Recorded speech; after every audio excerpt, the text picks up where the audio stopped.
Welcome to commerce studies. एक बार फिर से हम लौट आए हैं हमारे नए वीडियो के साथ। तो जल्दी से हमारे चैनल को सब्सक्राइब कर लीजिए और वहाँ दिखे बेल आइकन को प्रेस कर लीजिए ताकि आपको हमारे आने वाले सभी वीडियो के नोटिफिकेशन तुरंत मिल सके और आप अपनी प्रिपरेशन अच्छे से करते रहें। हमने यहाँ पर बीकॉम सेमेस्टर 1 से लेकर एमकॉम सेमेस्टर 4 तक के क्रैश कोर्सेज लॉन्च किए हैं। आप अपने अपने प्लेलिस्ट को ज्वाइन कर लीजिए और अपनी प्रिपरेशन हमारे साथ साथ करते रहिए। आज से हम शुरू करने जा रहे हैं हमारा नेक्स्ट टॉपिक बीकॉम सेमेस्टर 1 का स्टैटिस्टिक्स सब्जेक्ट। इसके अंदर लीनियर कोरिलेशन, इसका इंट्रोडक्शन। आज से ये न्यू चैप्टर शुरू कर रहे हैं। इसके आगे के जितने भी वीडियोस हैं आप सारे वीडियोस ध्यान से देखिए ताकि आपकी पूरा चैप्टर जो इजीली क्लियर हो जाए।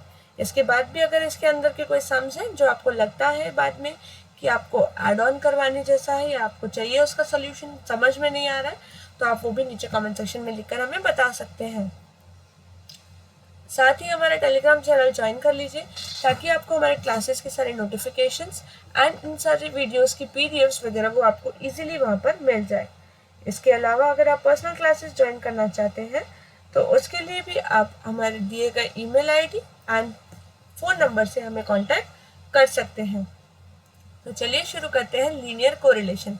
लीनियर कोरिलेशन के बारे में मैंने इससे पहले भी एक वीडियो डाला है डिटेल। अगर आप वो भी देखेंगे तो आपको काफ़ी अच्छी नॉलेज मिलेगी। यहाँ पर भी मैं आपको वही समझाने वाली हूँ।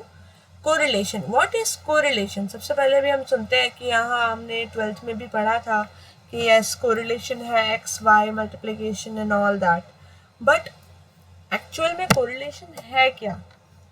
तो कोरिलेशन है if the changes in the value of two variable simultaneously and when the change in one are due to change in other, the variable are said to be correlated।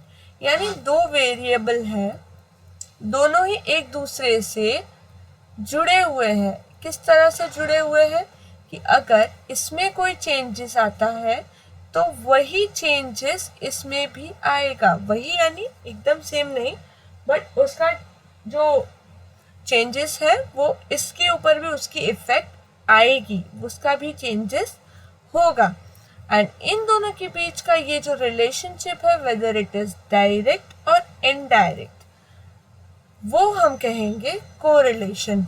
Correlation means that between the series of group of data there exists some causal relationship. An analysis of covariation of two or more variable is usually called correlation। यानी एक से मतलब कोई भी दो data है, अगर variable है उनके बीच में कोई भी कनेक्शन होना या तो उनके बीच का जो भी रिलेशन है दोनों के बीच का, जो एनालिसिस करने के बाद हमें पता चलता है कि जैसे अगर इसमें बढ़ रहा है इसकी वजह से इसमें घट रहा है या बढ़ रहा है, यानी दोनों ही जो वेरिएबल है एक दूसरे से किसी भी रिलेशनशिप में मैच कर रहे हैं तो ये होगा, इन दोनों के बीच का रिलेशन को हम कहेंगे कोरिलेशन। अब यहाँ पर दो टाइप के कोरिलेशन होते हैं।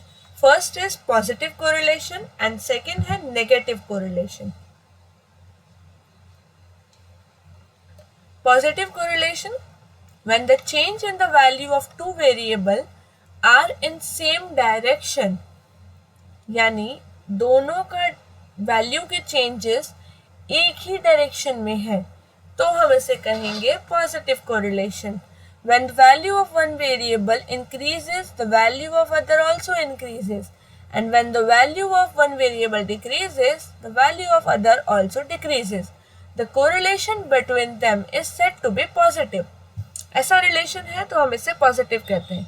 यानी अगर एक बढ़ रहा है तो दूसरा भी बढ़ रहा है, एंड अगर एक घट रहा है तो दूसरा भी घट रहा है, सेम डायरेक्शन है, दैट मीन्स वो पॉजिटिव कोरिलेटेड है। Correlation between nature of husband and age of wife, यानी हस्बैंड का नेचर एंड वाइफ का एज, दोनों के बीच में एक कोरिलेशन जुड़ा हुआ है कि अगर जैसे जैसे it's not nature, it's age of husband and age of wife. इसका मतलब अगर हस्बैंड का एज बढ़ रहा है तो ऐसा नहीं कि वाइफ 25 की 25 ही रहेगी, वाइफ का एज भी बढ़ेगा। एंड अगर हम हस्बैंड का एज सोच रहे हैं कि हम सपोज बैक थोड़ा पिछले साल का हम देखना चाहते हैं, बैकयार्ड में जा रहे हैं, देन अगर हस्बैंड का एज कम होगा तब वाइफ की एज भी उतनी ही कम होगी। तो ये हो गया यहाँ पर direct relationship, that means positive relationship. Negative relationship, when the changes in the value of two variable are in opposite direction. When the values of one variable increase, the value of another variable decrease. And when the value of one variable decrease, the value of other variable increase. The correlation between them is said to be negative. The correlation between price of commodity and its demand. यानी अगर एक बढ़ रहा है तो दूसरा घट जा रहा है, और अगर पहला बढ़ रहा है तो घट रहा है तो दूसरा बढ़ रहा है। दैट मीन्स इनवर्स रिलेशनशिप है।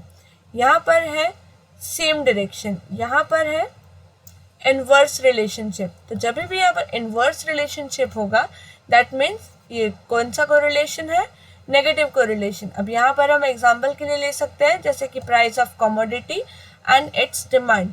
यानी जैसे ही कोई कमोडिटी है, सपोज हम ले लेते हैं वीट, अगर वीट की प्राइस बढ़ रही है तो उसका कंजम्पशन थोड़ा कम हो जाएगा, एंड अगर वीट की प्राइस घटेगी तो उसका कंजम्पशन बढ़ जाएगा। सिमिलरली इफ वी टेक कि अगर कोई क्लोथ्स है तो अगर क्लोथ्स की प्राइस बढ़ जा रही है तो लोग कम खरीदेंगे, एंड अगर क्लोथ्स की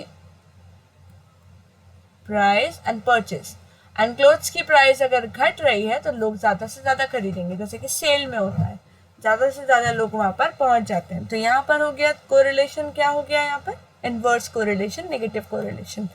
अब यहाँ पर कोरिलेशन को समझने के कुछ मेथड्स हैं जो हमें पता होना चाहिए, एंड इसके रिलेटेड जो है, इससे रिलेटेड सम्स वगैरह भी हमें पूछे जाते हैं। तो method of studying correlation, scatter diagram method, Karl Pearson's product moment method, Spearman rank correlation and intra class correlation. अब इंट्रा क्लास कोरिलेशन क्या है, ये हमारे अभी फिलहाल कोर्स में नहीं है। इसके अलावा ये तीनों ही आपको याद रखने हैं कि ये तीनों क्या होते हैं। तो ये हम यहाँ पर शुरू करते हैं। यहाँ पर सबसे बेसिकली यहाँ पर मैं आपको बता दूँ कि यहाँ पर किस तरह से होगा। स्कैटर डायग्राम मतलब किसी डायग्राम के बेस पर पॉइंट प्लॉटिंग होंगे, एंड डायग्राम के बेस पर अगर हम ले रहे हैं तो वो हो गया हमारा स्कैटर डायग्राम। प्रोडक्ट मोमेंट यानी अगर उसके अंदर मल्टीप्लिकेशन वगैरह है तो then this is product moment. And अगर रैंकिंग दे रहे हैं, फर्स्ट सेकेंड थर्ड रैंकिंग अगर दे रहे हैं तो वो हो गया हमारा स्पीयरमैन्स रैंक कोरिलेशन। अब स्पीयरमैन रैंक कोरिलेशन क्यों, स्पीयरमैन इसके फाउंडर थे जिसने ये फॉर्मूला बताई, जिस तरह से इसका नाम है Karl Pearson, because Karl Pearson ने ये फॉर्मूला हमें दी थी। अब सबसे पहले हमारा स्कैटर डायग्राम मेथड, इसके अंदर 5 पॉइंट्स है, या तो perfect positive, perfect negative, partial positive, partial negative and independent. अब यहाँ पर हम इसे समझते जाते हैं।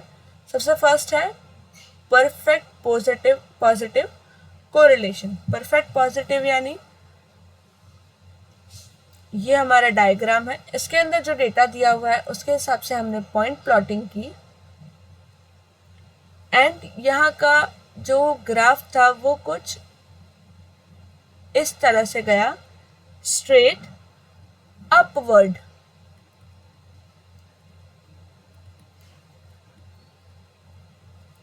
तो हम इसे कहेंगे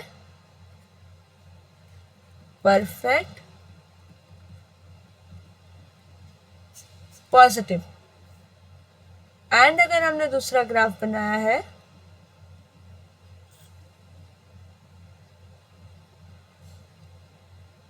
एंड पॉइंट प्लॉटिंग जो है वो स्ट्रेट डाउनवर्ड आ रही है,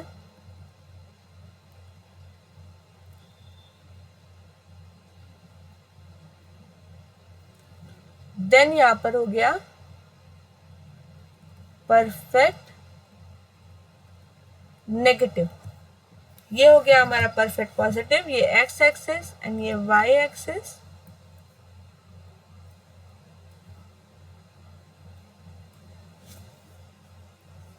ये हो गया हमारा perfect positive. And this one is perfect negative. अब थर्ड है, अगर हमारी पॉइंट प्लॉटिंग कुछ इस तरह से है,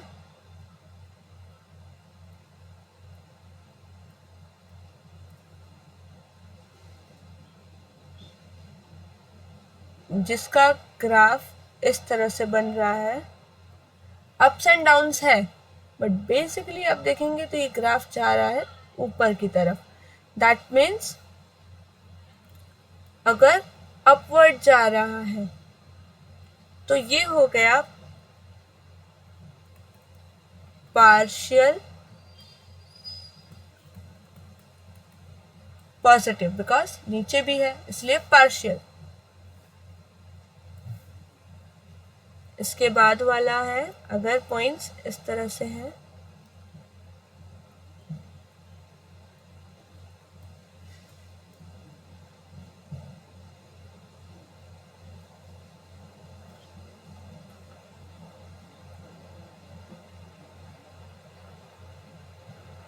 अगर यहाँ पर एट द एंड आ रहा है डाउनवर्ड, देन ये हो गया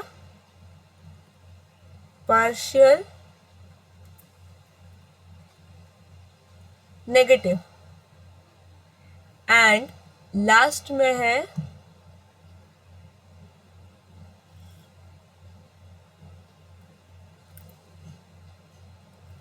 अगर हमारे जितने भी पॉइंट्स हैं वो इस तरह से आ रहे हैं,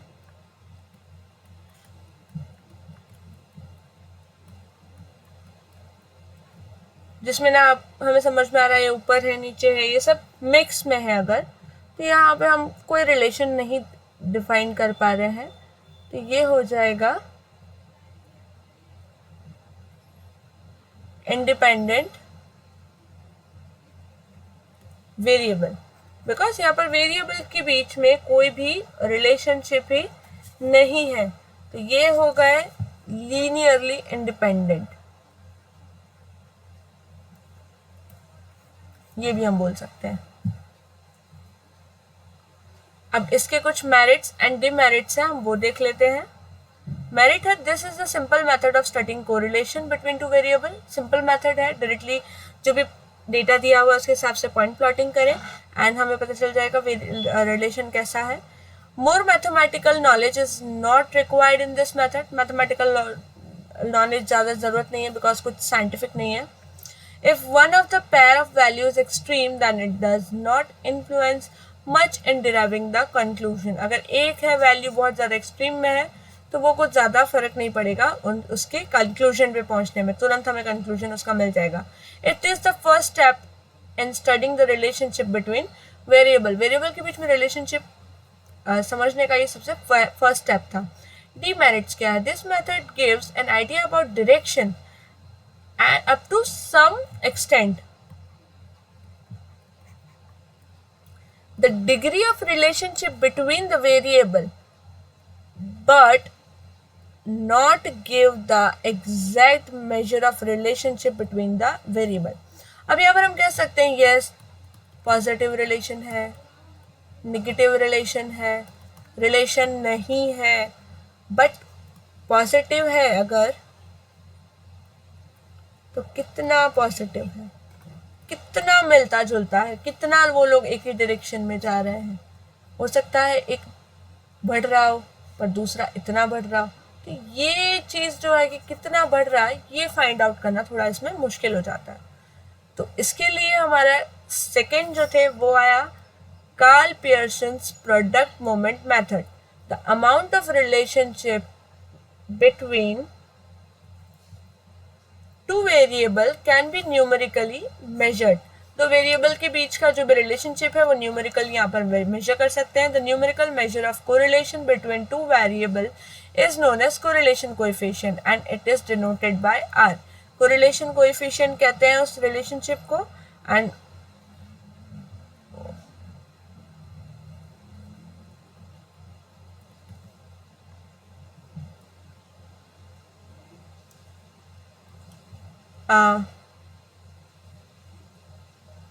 कोरिलेशन कोएफिशिएंट को हम डिनोट करेंगे आर से।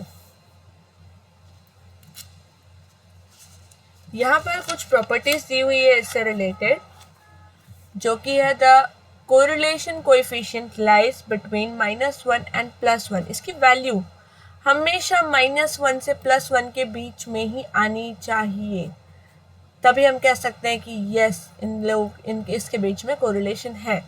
The correlation coefficient is independent of change of origin and scale. The correlation coefficient is absolute number and it is independent unit of measurement. Absolute number है, independent है उसका measurement, and R square है, हमेशा लाई करेगा 0 से 1 के बीच में। अब ये मैं समझा देती हूँ, जैसे R है, अगर -1 तक है, मिनिमम में मिनिमम -1 होगा उसके बीच में, तो -1 का स्क्वायर क्या हो जाएगा, +1, एंड R है उससे ज़्यादा होगा, 0 के नियर बाय होगा, तो 0 का square is also 0। That means value R की कितनी भी हो, उसका R स्क्वायर हमेशा 0 से 1 के बीच में ही आएगा।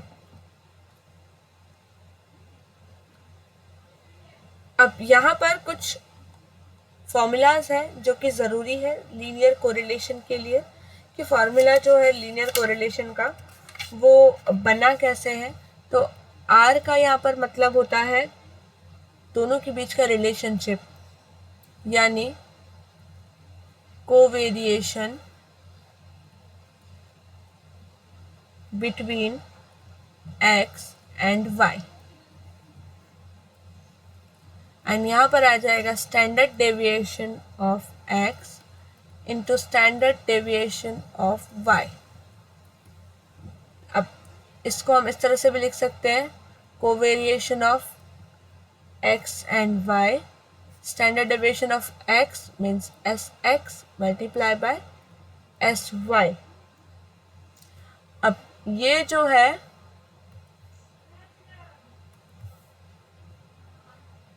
जो है इसकी फॉर्मूला क्या है, तो COV covariance of x and y is equals to, कैसे मिलेगा ये, तो sigma x minus X bar multiply by y minus Y bar का टोटल डिवाइडेड बाय n।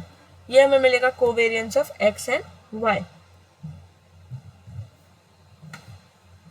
तो अगर हम इस फॉर्मूला में इसको वापस डालेंगे तो ये हो जाएगा sigma x minus X bar y minus Y bar upon n into S X into S Y. अब यहाँ पर एस एक्स की वैल्यू हो जाती है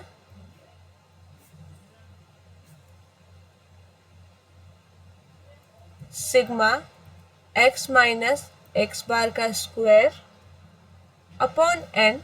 similarly S Y is equals to sigma y minus Y bar का square upon n। तो जब हम इस पूरे को फॉर्मूला में डालेंगे तो वो हमें मिलेगा R इज इक्वल्स टू, ऊपर आ जाएगा ये वाला sigma x minus X bar y minus Y bar divided bye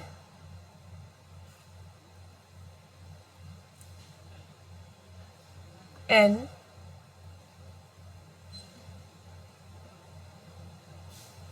यहाँ पर मल्टीप्लाई होगा अपॉन n, यानी एक पूरा n, 1/n हो गया दोनों का। अगर रूट के हैं तो रूट के बाहर आ जाएगा, तो n ये अगर हम लेते हैं तो √1/n², यानी रूट से बाहर आएगा तो 1/n।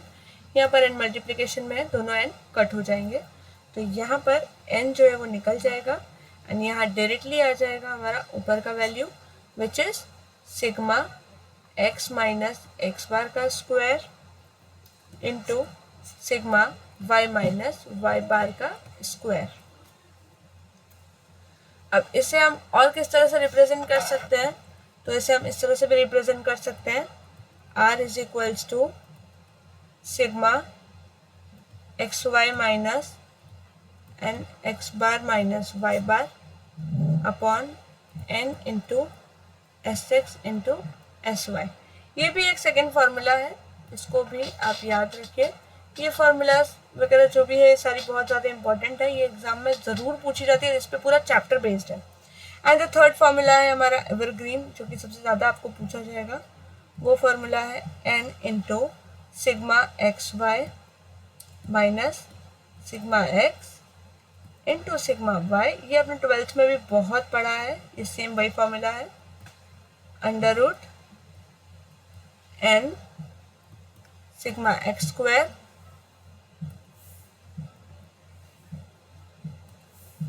N sigma X square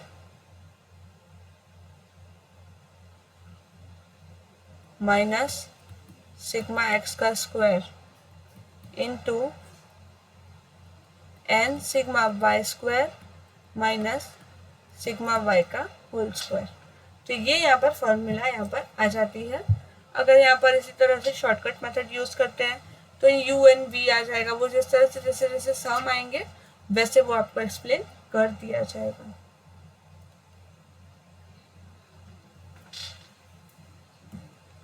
इसके बाद है Spearman's rank correlation method. Spearman rank correlation method क्या कह रहा है? तो in this method instead of values the ranks are used to be find out correlation coefficient, hence the method is known as method of rank correlation।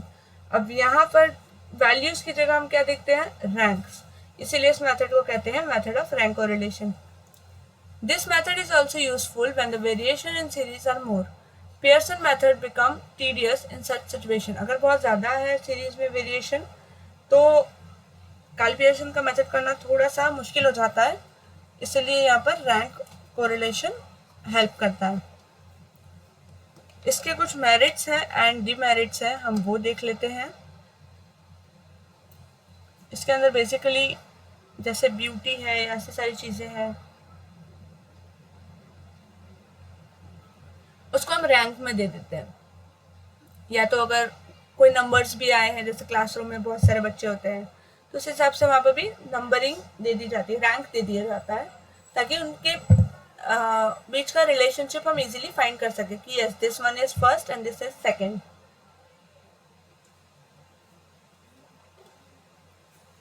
This method is easier to understand and apply compared to Karl Pearson method. ये समझना भी आसान है and apply करना भी बहुत ही ज़्यादा आसान है। When the data are quantitative nature like, जब क्वालिटेटिव डेटा है, क्वांटिटेटिव नहीं, जब क्वालिटेटिव डेटा है तो क्वालिटेटिव नेचर है जब डेटा का, लाइक ऑनेस्टी, ब्यूटी, इंटेलिजेंस, ये सारी, तो यहाँ पर ये मेथड है वो बहुत ज़्यादा कन्वीनियंट रहता है। When the dispersion in series is more, this method is useful। यानी अगर जब भी इसके अंदर डिस्पर्शन ज़्यादा होगा सीरीज में तो ये मेथड बहुत ज़्यादा यूजफुल है। When the ranks are given instead of values, then this is the only method that can be used। अब रैंक्स है अगर दिया हुआ है वैल्यूज की जगह पर तो ये मेथड अकेला यूज होगा। डिमेरिट्स क्या है? This method does not give accurate result as compare to Karl Pearson. Karl Pearson में एग्जैक्ट हमें रिलेशनशिप मिल जाती है, बट यहाँ पर एग्जैक्ट नहीं होता है। When there are no observation, it is tedious to assign rank। अगर कोई observation नहीं है तो rank कैसे देंगे? The method cannot be used for data given in bivariate frequency distribution।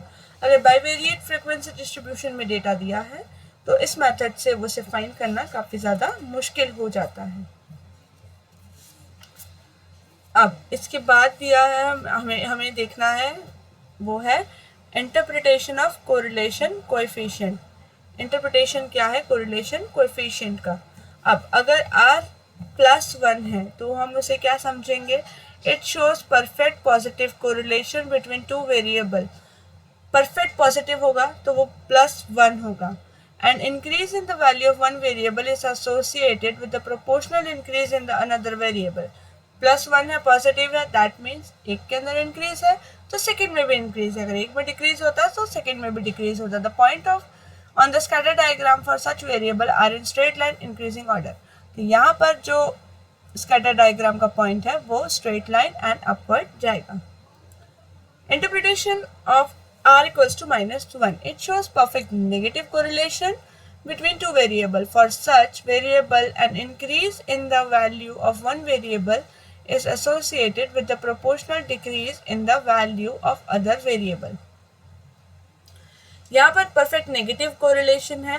यहाँ पर एक वैल्यू के इंक्रीज के होते ही सेकेंड वैल्यू में डिक्रीज होता है. The point on the scatter diagram for such is one straight line in the decreasing order. Then interpretation of r equals to 0. That means यहाँ पर relationship है ही नहीं, absence of relationship है, तब यहाँ पर आएगा r equals to 0. Such variable are said to be uncorrelated. The variable are independent and point on the scatter diagram are randomly distributed. If the value of r is nearer to 0 or 1, the relationship between variable is more close, and if the value is nearer to 0, the relationship is less close. अगर -1 + 1 और -1 के पास में कोई value है, that means वो उस data से ज़्यादा क्लोज है.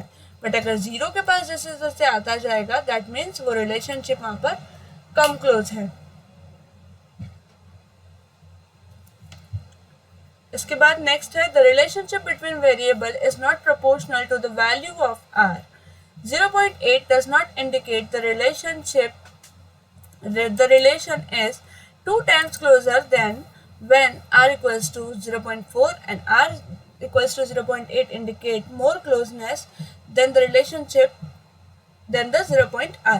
अब यहाँ पर क्या बोला गया है, तो जब भी हम रिलेशनशिप निकाल रहे हैं, जैसे कि अगर हम कह रहे हैं कि 0.8 है, वो इंडिकेट ये नहीं कहता कि 0.4 से उसका जो भी रिलेशन है उसका डबल होगा, नहीं, बट 0.8 जो है वो 0.4 से ज़्यादा नज़दीक होगा बिकॉज वो 1 से पास में है.